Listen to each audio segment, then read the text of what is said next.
لوگ جو محنت سلوک میں لگ جاتے ہیں ان کو اپنے ساتھ چراغ بھی لانا پڑتا ہے، اس کے اندر تیل بھی لانا پڑتا ہے، اور مشائخ پھر ان کے دلوں کو علماء ہوتے ہیں، عالمات ہوتے ہیں، ان کے دلوں کے اندر علم کی نور کی وجہ سے یہ سب کچھ ان کے پاس ہوتا ہے، صرف ماچس کی تیلی لگانے کی دیر ہوتی ہے اور ان کے دل پھر اللہ کی محبت سے بھڑک اٹھتے ہیں۔ اللہ اکبر کبیرہ، کیونکہ انہوں نے 8 سال 6 سال چٹائیوں پر جو محنت اور مجاہدے کیے ہوتے ہیں، اللہ رب العزت کو یہ بہت پسند آ چکے ہوتے ہیں، اور اگر انہوں نے گناہوں سے پاک زندگی گزاری ہوگی، تقوی والی زندگی گزاری ہوگی، پردے والی زندگی گزاری ہوگی، تو پھر کیا کہنا۔ اللہ اکبر کبیرہ، جو گناہوں کو چھوڑ دیتا ہے اللہ رب العزت پھر ان کے ہاتھوں کو خالی ہاتھ لوٹانا چھوڑ دیتے ہیں۔ بلکہ ہمارے حضرت فرماتے ہیں جو نوجوان، چاہے وہ مرد ہو چاہے عورت ہو، جب وہ حیا والی زندگی اختیار کر لیتا ہے، گناہوں سے پاک زندگی اختیار کر لیتا ہے، جب وہ اللہ کے سامنے اپنے ہاتھ اٹھا دیتا ہے، اللہ رب العزت فرماتے کہ مجھے حیا آتی ہے کہ میں اس بندے کے خالی ہاتھ لوٹا دوں۔ اللہ اکبر کبیرہ۔ ابھی آتے ہوئے آپ کے مدرسے کے بورڈ کی طرف نظر ہو گئی، اس مدرسے کا نام اکابر نے جامع عاصمہ رکھا ہے۔ اللہ اکبر کبیرہ۔ تو اس کے بعد پھر ہم توبہ، اس کے بعد ہم نیک بن جائیں گے۔ اللہ اکبر۔ تو اس سامنے اللہ سوالی بن کے حاضر ہے۔ اللہ اکبر کبیرہ۔ یا ایھا العزیز ان له ابین شیخا کاتم مسجات فاوف لنا الکیل۔ ہم نے جو سرمایہ لے کے آئے کھوٹے سکے ہیں، ہم نے سرمایہ جو لے کے آئے وہ پورا نہیں ہے، لیکن ہمیں آپ ہم پر صدقہ کر دیجیے، وتصدق علینا فاوف لنا الکیل، ہمیں کھیل پورا دیجیے۔ اللہ اکبر کبیرہ۔ وتصدق علینا، اور کھیل پورا دینے کے بعد بھی ہم پر رحم کر دیجئے، ہمیں کچھ ایکسٹرا دے دیجئے۔ وتصدق علینا ان اللہ یجزی المتصدقین۔ اللہ اکبر کبیرہ۔ یوسف علیہ السلام اللہ اکبر کبیرہ دیکھ رہے تھے کہ یہ بھی نبی کے اولاد ہے، ترس آئی، فرمانے لگے آپ یوسف کو جانتے ہو؟ اب 40 سال درمیان میں گزرے تھے، یوسف کا نام 40 سال بعد ایک اجنبی سے سن رہے ہیں، اب پیچھے سے وہ واقعات یاد آ جاتے ہیں اور اس طرف چہرے کی طرف دیکھتے ہیں۔ اللہ اکبر کبیرہ۔ دیکھتے ہیں کہ شکل اس کا تو بھائیوں جیسا ملتا جلتا ہے، اس کی بچپن یاد آ جاتی ہے۔ اللہ اکبر کبیرہ۔ پھر کہنے لگے انت یوسف؟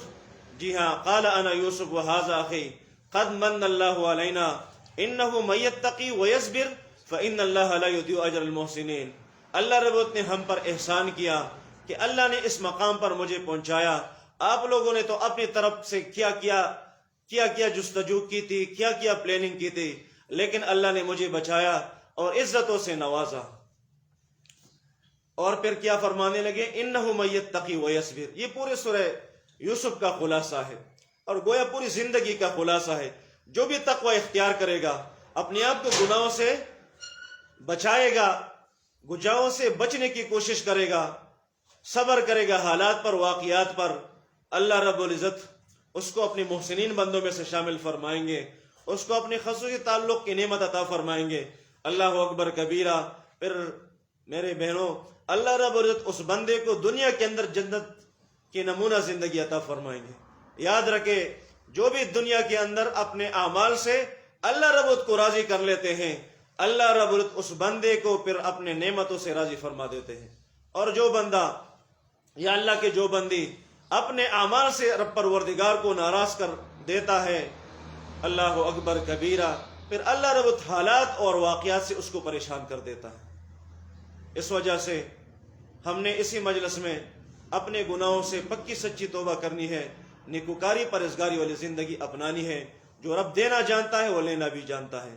اسی چٹائیوں پر بیٹھنے کی قدر کر لے، ان علماء کے قدموں میں آنے کی قدر کر لے، اس جامعہ عاصمہ میں آنے کی قدر کر لے۔ اللہ اکبر۔ اس کا نام اکابر نے جو رکھا ہے عاصمہ، یعنی اپنے آپ کو گناہوں سے بچانے والی پردہ دار عورتیں، محبوب صلی اللہ علیہ وسلم کی روحانی بیٹیاں، صحابہ کی روحانی بیٹیاں، ان اکابر کی روحانی بیٹیاں، ہم نے اپنے مشائخ اکابر اور اپنے حبیب صلی اللہ علیہ وسلم کی اس نسبت کا لاج رکھنا ہے، اپنے آپ کو گناہوں سے بچانا ہے، پاک زندگی اختیار کرنی ہے۔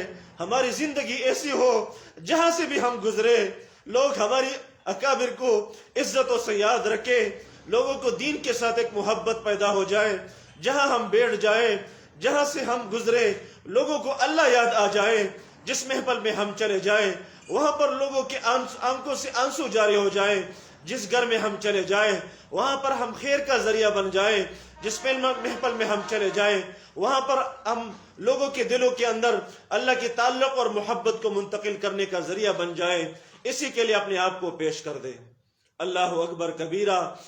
ہمارے حضرت فرماتے ہیں جن کے دلوں کے اندر سچی طلب ہوتی ہے اللہ رب اس کو مختلف حالات واقعات سے اتار کر اللہ رب اس کو ولایت کا تاج اس کے سر پہ پہنا دیتا ہے، اور جس کے دلوں کے اندر طلب نہیں ہوتا، وقت کے انبیاء کی صحبت، اس وقت کے انبیاء کی نور سے بھی بے طلبی کی وجہ سے پھر معروم ہو جاتے ہیں۔